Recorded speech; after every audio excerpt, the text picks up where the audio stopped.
Hello, guys. How are you doing? I hope you are excited, as I am. My name is Elena Sinelnikova. I am a co-founder of two organizations, 𝗝𝘂𝘁𝗶𝘀, a non-profit organization for education, and Metis DAO Foundation. Metis DAO Foundation building a Web3 economy and incubating startups that participate in this Web3 economy.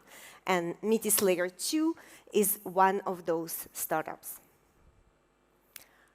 I joined the space back in 2016. And it took me a while to get sold on a blockchain. Before joining the space, I worked at the Canadian government and Canadian police, building highly available, highly secure, highly distributed, very auditable, so the audit trails of these applications was accepted in any courts in the world. So therefore, everything that blockchain had to offer, we already had it. So that's why it was so hard to sell me on the idea of the blockchain. Nevertheless, I was sold on it, and I was sold that I quit my very high-paid government job and jumped into that space. I'm very glad that I did it. But before I start telling the story further, let me get back to the main point, Rollups. And Rollups, that's what I'm going to be talking today about. Before I do that, please raise your hands if you know what the Rollup is. Thank you. And raise your hand if you know the difference between Layer 2 and a Rollup. Thank you. What is your name, sir? Nice to meet you, and very good for you. And by the way, if you start talking about this on Twitter, Layer 2 versus Rollups, you will get harassed, as we did once. But don't hesitate to talk about it, because there are differences. All right, so for the rest of you who didn't raise the hands, I'm going to do a little education of what Rollups are. And I'm going to give you the visual. So if Ethereum is a road, a Rollup is a highway. It means that you can go faster and you spend less gas. That's the analogy, but how it works. Basically, Rollups are processing transactions. So is Ethereum. But they're processing it faster. How it do it faster? It processing transactions in the batches. So just roll up the batch of transactions and save it into layer 1, which is Ethereum, as a one transaction. Therefore, the transaction cost gonna split across all the transactions, and it becomes cheaper. And because it saves all the whole batch at once, it becomes very fast. That's it. That's all Rollups are. There are two types of Rollups: optimistic Rollups and ZK Rollups. They process transactions in batches with one difference. Optimistic Rollups saving the entire data onto layer 1, which is Ethereum, and zero-knowledge Rollups just saving the proof. I'm oversimplifying here. Of course, don't harass me on Twitter about that. But this is the difference. In essence, they do the same thing, process transactions in the batches, and making the roads highways. Now back to my story. As I said, I joined the space back in 2016, but it took me a while to get sold on a blockchain, because I'm working for police and creating the same applications. They have the same features a blockchain had to offer.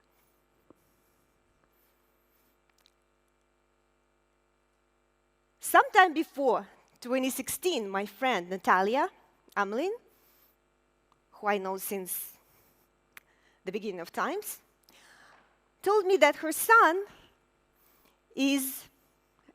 got a summer internship. And the summer internships actually paid him not real money, but Bitcoin. And at that point, I said, what is that, Bitcoin? She said, it was a digital money. I said, it's not even a real money? No, it's a Bitcoin. I said, well, okay, child slavery. Fast forward a year, her son decides to drop out of the university.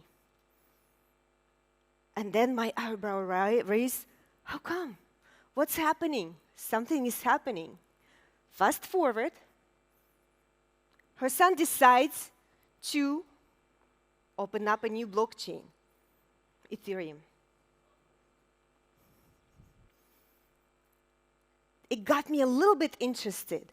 I start reading about the blockchain, and I read about, oh, it's a ledger.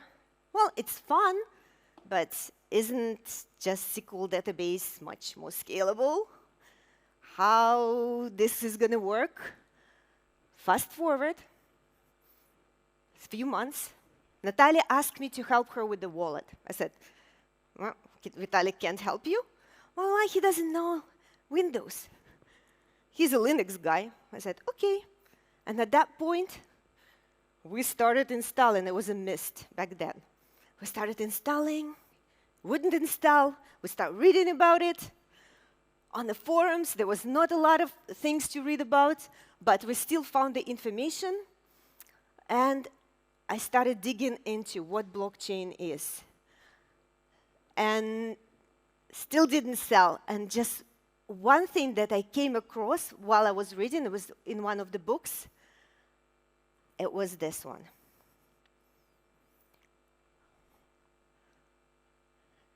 That one is just the fact that nodes is stored all across the world on the people's computers, get me sold so much that I quit my daytime job and I jumped into the space, and me and Natalia, we created a startup to educate people about that. We went without money for a few years, just educating people about this very new, cool technology. It was so cool. This is democracy. It's built, even though, political parties across the world right now building this democracy in different countries, but this is already there. So that one sold me. And I still very excited about that part. And when we were teaching our first lessons in the 𝗝𝘗𝘐𝘗𝘐𝘗𝘗𝑐𝘂𝘕, we were drawing this picture and telling, just imagine if leader of one country decides that these nodes are not permitted in our country anymore, and close them down, what's going to happen to the whole blockchain? Well, if you close the 50 countries, still nothing going to happen. It is undestroyable. Even aliens come and bomb the planet. If only one node survives, we still have a blockchain. So this technology is undestroyable, and that was what's cool about it. This is what is different about it. This is what is making us live and thrive and survive in that space. This is the most important thing that we have. In case of Rollups, it's vice versa. This is how Rollups look right now. And that is very unfortunate. And that's why Natalia and I are still in the space with the Metis DAO Foundation building a decentralized rollup. Because the rollups that exist right now, and the rollups are Ethereum Foundation way of scale Ethereum. And that's a shame that we still have that picture that all rollups are centralized. All rollups have only one sequencer. And just recently, Renee here from 𝘝𝘗𝘗 said that our industry is under attack. So, if I were still working in the government, this is how I would attack us. All rollups are still organizations. They all registered in the different jurisdictions. And it takes just one person and one law to bring down the sequencer. And voila, we don't have rollups anymore. Our highways are gone. And some of the rollups, actually majority of them, will not have an even way to withdraw the money.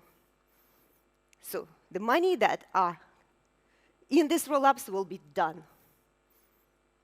So this is a huge danger. That's why building decentralized rollups are so crucial for our industry, so important. But no worries, we're taking care of that. Oh, and by the way, aliens are still watching. And not only the aliens.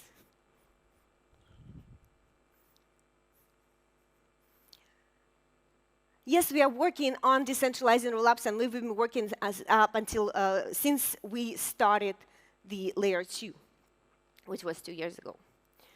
There are two ways, in my opinion, there are two ways to build them. It's either consensus, where, and that's what I think Espresso is doing, that's where you come to agreement between all the nodes. This is not my favorite method because still with the consensus, we're going away from the consensus of Ethereum and coming back to consensus on rollup. It doesn't make sense because it's kind of like 2 plus 2 minus 2 still equals 2. And also the number of nodes are limited here. When you have a consensus, the number of nodes is still limited up until you hit that point when you have that scalability problem again. And by the way, decentralization of the sequencers also solved the problem of MEV and transaction censorship. By the way, raise your hand if you know what MEV is. Thank you. Yeah, MEV is manipulation with the transaction ordering. When you manipulate the price, basically, we just put transactions in order to get the favorable price.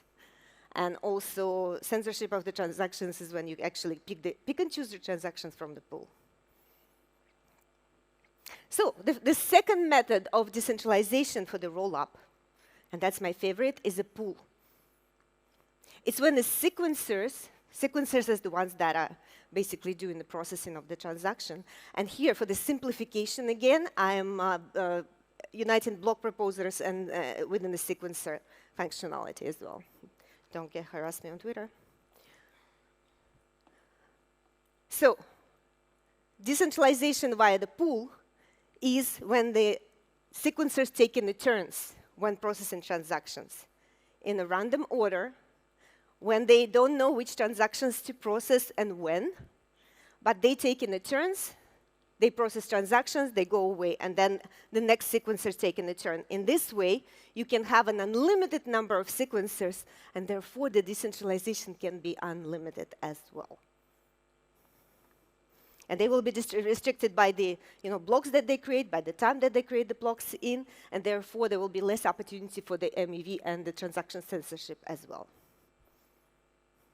And that's the architecture that we're using when we're decentralizing our Metis layer 2.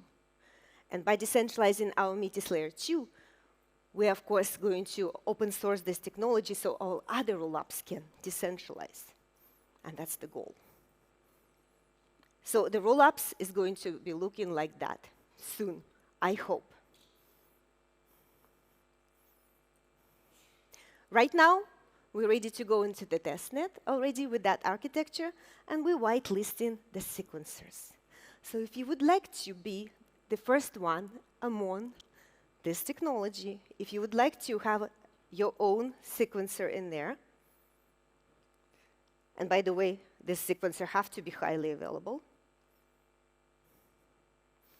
and of course, we're putting a reward on it, as everybody else in the space, because without a reward, our space doesn't work.